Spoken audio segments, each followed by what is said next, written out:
الحمدللہ وکفا وسلام علی عبادہ الذین اصطفیٰ خصوصاً علی سید الرسل وخاتم الانبیاء اما بعد فاعوذ باللہ من الشیطان الرجیم بسم اللہ الرحمن الرحیم وَلَا تَحْسَبَنَّ الَّذِينَ قُتِلُوا فِي سَبِيلِ اللَّهِ أَمْوَاتًا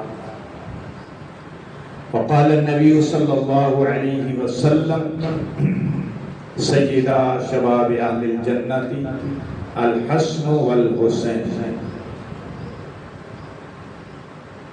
اے کربلا کی خاک اس احسان کو نہ بھول، اے کربلا کی خاک اس احسان کو نہ بھول کہ تڑپتی ہے تجھ پہ لاش جگر گوشائے بطول۔ اسلام کے لہو سے تیری پیاس بجھ گئی، اسلام کے لہو سے تیری پیاس بجھ گئی، سیراب کر گیا تجھے خون رگے رسول صلی اللہ علیہ وسلم۔ گرامی قدر سامعین، میرے محترم بزرگوں، بھائیو، دوستو، محرم الحرام 1445 ہجری اور انگریزی تاریخ کے اعتبار سے 28 جولائی 2023۔ سامعین، محرم الحرام کو جو عظمت حاصل ہے، جو فضیلت حاصل ہے،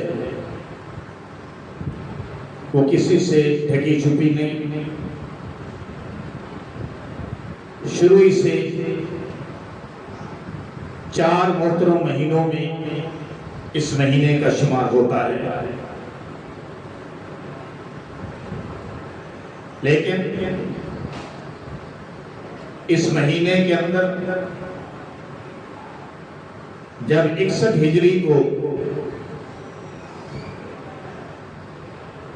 شہزادہ رسول، نواسہ رسول فاطمہ الزہرا رضی اللہ تعالی عنہ کا چاند لخت جگر علی شہزادہ جنت جام شہادت نوش کیا اور کربلا کی خاک کو اپنے خون سے سیراب کیا، گویا گل و گلزار کیا، اور اسلام کا پرچم کربلا کے میدان میں اس طرح لہرایا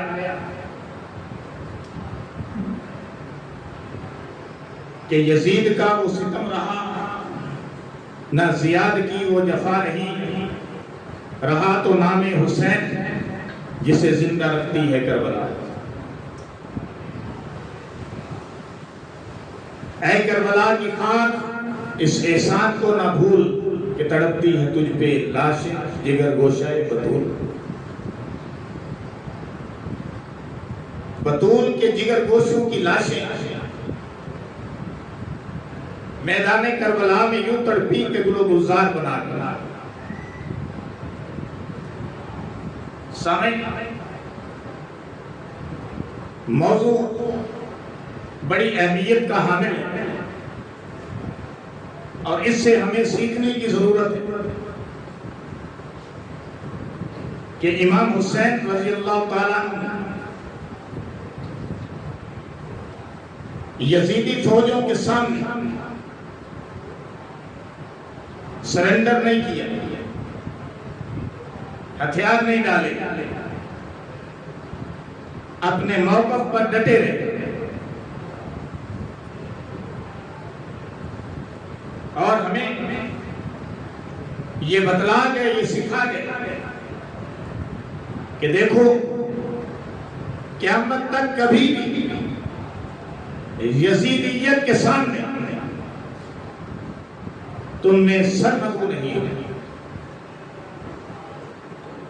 جینا ہے تو اسلام کی خاطر، مرنا ہے تو اسلام کی خاطر۔ نانے کے دین کو بچایا، سب تو قربان کیا لیکن دین کو قربان نہ کیا۔ کسی نے کیا خوب کہا، شاہ ہست حسین، بادشاہ ہست حسین، دین ہست حسین، دین بنا ہست حسین، سرداد نداد دست در دست یزید، حقا کے بنائے لا الہ حسین۔ ساتھ تو دیا لیکن اپنا ہاتھ یزیدی فوجوں کے ہاتھ میں نہ دیا، اپنا ہاتھ یزید کے ہاتھ پہ نہ رکھا۔ اور حسین وہ ہستی کہ جس نے اسلام اور دین کی بنیادوں کو اپنے خون سے سجایا، اور یہی سبق ملا تھا امام عالی مقام کو مدینہ یونیورسٹی سے، جس کے اول پرنسپل امام الانبیاء محمد رسول اللہ سے،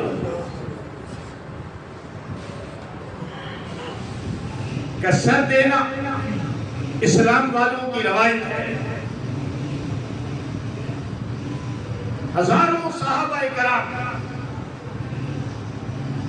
دین کے لیے قربانیاں پیش کرتے گئے،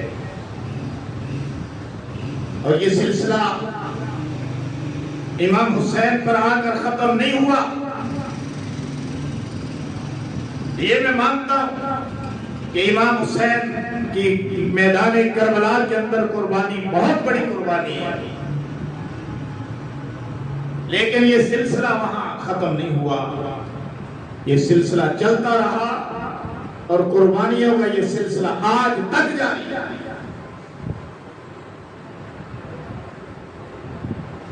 دین ہم تک جو پہنچا ہے یہ خون کے دریا عبور کر کے پہنچا ہے، اور اسلام کے جن پودوں کا آج ہم پھل کھا رہے ہیں اور آرام اور سکون سے بیٹھے ہیں، ان پودوں کو اصحاب پاک مصطفیٰ اور اہل بیت اطہار کے خون نے رنگین کیا ہے اور ان کو سینچا ہے۔ ان پودوں کی آبیاری نہیں ہوئی، خون سے نشو نما ہوئی ہے۔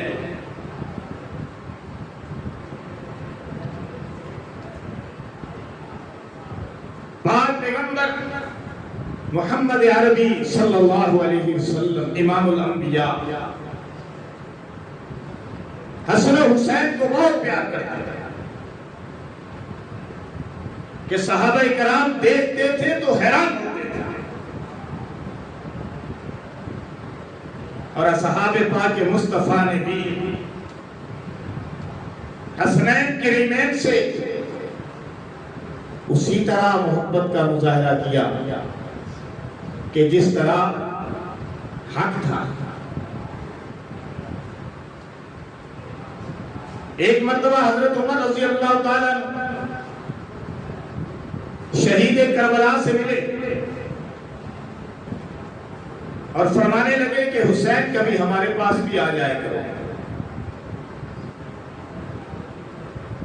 حضرت حسین رضی اللہ تعالیٰ نے ایک دن پروگرام بنایا، جب آپ سے ملنے گئے تو آپ اصحاب پاک کے ساتھ کئی امور میں مشورہ کر رہے تھے، مصروف تھے۔ آپ کا بیٹا ابن عمر رضی اللہ تعالیٰ عنہ وہ بھی باہر موجود تھا۔ دربان نے بتایا کہ کئی معاملات میں مشورہ ہو رہا ہے، آپ مصروف ہیں۔ بیٹا بھی اندر نہیں جا رہا. حضرت حسین رضی اللہ تعالیٰ عنہ یہ سوچ کر کہ ابن عمر بھی تو اندر نہیں جا رہا، کوئی اہم امور پر بات چیت ہو رہی ہے، میں پھر آ جاؤں گا، واپس چلے. پھر حضرت عمر رضی اللہ تعالیٰ عنہ ملے حضرت حسین سے، پھر فرمانے لگے کہ حسین کبھی آ جائے گا، ہمیں بھی دیدار عطا کیا کرو، ہمیں بھی اپنے دیدار سے مشرف کیا کرو. حضرت حسین فرمانے لگے میں آیا تھا لیکن آپ حکومتی معاملات میں مشورے میں مصروف تھے، میں واپس چلا گیا کیونکہ آپ کا بیٹا بھی وہاں موجود تھا، وہ بھی اندر نہیں جا رہا تھا، اس کو بھی اجازت نہیں تھی. حضرت عمر رضی اللہ تعالیٰ عنہ نے فرمایا بیٹے کو چھوڑو، تمہیں اجازت تھی، تم واپس کیوں گئے؟ جب بھی کبھی آنا کوئی اجازت کی تمہیں ضرورت نہیں ہے، سیدھے میرے پاس آ.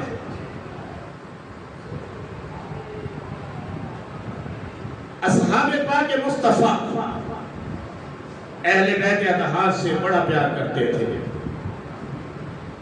اور ہمیں سبق بھی یہی دینا چاہیے. اختلافات اپنی جگہ، مشاجرات صحابہ موجود ہیں،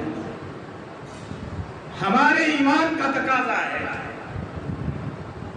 کہ اصحاب پاک مصطفیٰ کی بھی عزت کریں، ان کی بھی عظمت ملحوظ خاطر رکھیں، امام الانبیاء کے فرامین کو ملحوظ خاطر رکھیں، اور سوچیں کہ جن اصحاب کے متعلق اللہ کا قرآن کہے رضی اللہ عنہم و رضوا عنہ، ہم ان پہ انگلی کیسے اٹھا سکتے ہیں؟ کہ جن کے متعلق اللہ کا قرآن کہے اولئک ھم الراشدون، ہم ان پہ انگلی کیسے اٹھا سکتے ہیں؟ جن کے متعلق اللہ کا قرآن کہے ھم المفلحون، ان پر ہم انگلی کیسے اٹھا سکتے ہیں؟ جن کے متعلق اللہ کا قرآن کہے اولئک ھم الفائزون، ان پر انگلی کیسے اٹھا سکتے ہیں؟ جن کے متعلق اللہ کا قرآن کہے کہ ہم نے ایمان کو ان کے دلوں میں گہنے بنا کر بٹھا دیا تھا، ان کو ایمان محبوب تھا اور ان کو کفر مبغوض تھا، ان پر ہم انگلی کیسے اٹھا سکتے ہیں؟ اللہ کا حکم ہمارے پیش نظر نہیں، ہمیں اللہ کا حکم پیش نظر رکھنا ہے اور پیغمبر علیہ السلام کا فرمان پیش نظر رکھنا ہے. اور جن کے متعلق پیغمبر علیہ السلام فرمائے اصحابی کالنجوم، میرے صحابہ ستاروں کی مانے ہیں، تو ہم ان پر انگلی اٹھائیں تو ہماری بدبختی کے لیے اتنا ہی کافی ہے. انسان تھے، آپس کے معاملات تھے. ہم آج 1400 سال گزرنے کے بعد اپنے مطالعے کے زور پر، اپنے نظریات کے زور پر، اپنے فرقوں کو ڈیفینڈ کرتے ہوئے، اپنے عقیدوں کو ڈیفینڈ کرتے ہوئے ہم صحابہ پاک پر یا اہل بیت پر انگلی اٹھائیں، یہ ہمارے لیے جائز نہیں ہے. ہمیں اپنے ایمان کی فکر کرنی ہے، ان کے معاملات جانے اللہ جانے، اللہ پر چھوڑیں. واقعات جو ہوئے بڑے عجیب ہیں اور ان کے اندر ہمارے لیے سبق موجود ہے. اب میں یہ کر رہا تھا کہ ادھر پیغمبر علیہ السلام اپنے اصحاب کی اہمیت کو، فضیلت کو، شان کو بیان کرتے ہوئے نظر آتے ہیں. آپ کے سینکڑوں فرامین ہیں اور ادھر اہل بیت کے ساتھ مربت کی، محبت کی، ان کی فضیلت کو بیان کرتے ہوئے نظر آتے ہیں. کبھی یہ فرماتے ہوئے پیغمبر اسلام نظر آتے ہیں کہ اگر میرے بعد کوئی نبی ہوتا، لو کان بعدی نبی لکان عمر ابن الخطاب، تو عمر ابن خطاب ہوتا. اور کبھی یہ فرماتے ہوئے نظر آتے ہیں کہ اے علی، تو میرے لیے ہارون کی طرح ہے، لیکن ہارون نبی تھا، علی تو نبی نہیں۔ جس طرح حضرت موسیٰ ہارون کو اپنا نائب بنا کر گئے تھے، اسی طرح رسول اللہ صلی اللہ علیہ وسلم ایک غزوہ میں حضرت علی کو اپنا نائب بنا کر گئے تھے۔ اور کبھی پیغمبر اسلام ابو بکر و عمر کے لیے یہ فرما رہے ہیں کہ ابو بکر و عمر زمین پر میرے وزیر ہیں، ہر نبی کے 2 وزیر ہوتے ہیں، میرے 2 وزیر ابو بکر و عمر ہیں۔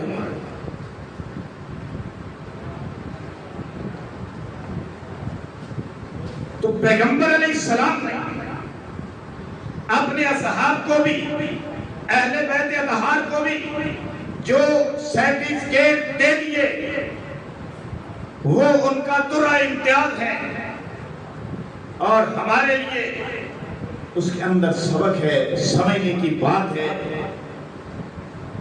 کہ وہ ہماری آنکھ کے تارے ہیں، ہمارے دل کے سہارے ہیں، ہمارے ایمان کا حصہ ہیں، ہمارے ایمان کا حصہ ہیں، ہماری محبت کا حصہ ہیں، ہماری محبت کا مرکز ہے۔ ہم اہل بیت سے بھی محبت کرتے ہیں، ان سے ڈبل محبت کرتے ہیں، دگنی محبت کرتے ہیں۔ کیوں؟ اس لیے کہ اہل بیت کو یہ اعزاز حاصل تھا کہ وہ حضور کے گھر والے تھے، اور اصحاب پاک سے بھی محبت کرتے ہیں اس لیے کہ وہ پیغمبر علیہ السلام کے شاگرد بھی تھے، رشتہ دار بھی تھے، عزیز بھی تھے۔ پیغمبر علیہ السلام نے ان سے بیٹیاں لی بھی تھی، ان کو دی بھی تھی۔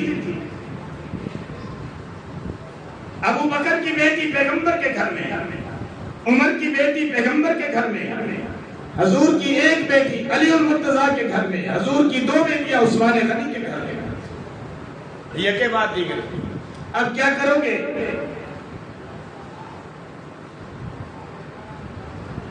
نتیجہ یہ نکلا کہ ہمارا ایمان اس بات کا تقاضا کرتا ہے کہ ہم اہل بیت سے بھی محبت کریں اور اصحاب پاک مصطفیٰ سے بھی محبت کریں۔ یہ دور ہے، یوٹیوب کا دور ہے، کوئی کسی کو یوٹیوب پہ سن رہا ہے، اس کا عقیدہ اسی کے مطابق بن رہا ہے، کوئی کسی کو فیس بک پہ سن رہا ہے، اس کا عقیدہ اسی کے مطابق بن رہا ہے۔ ان کو تحقیق کا نہیں پتا، ان کو پتا نہیں کہ مقرر وائس صحیح کہہ رہا ہے غلط کہہ رہا ہے، کیونکہ ہم تاریخ سے نابلد ہیں، قرآن و حدیث سے نابلد ہیں، ہمیں نہیں پتا۔ ہاں، اگر آپ کو کہیں کوئی اختلاف نظر آتا ہے، کہیں کوئی بات آپ کو اپیل نہیں کرتی، اندھی تقلید نہ کرے، اپنے علماء سے رابطہ کریں، اپنے علماء سے پوچھیں، ان سے مسائل پوچھیں۔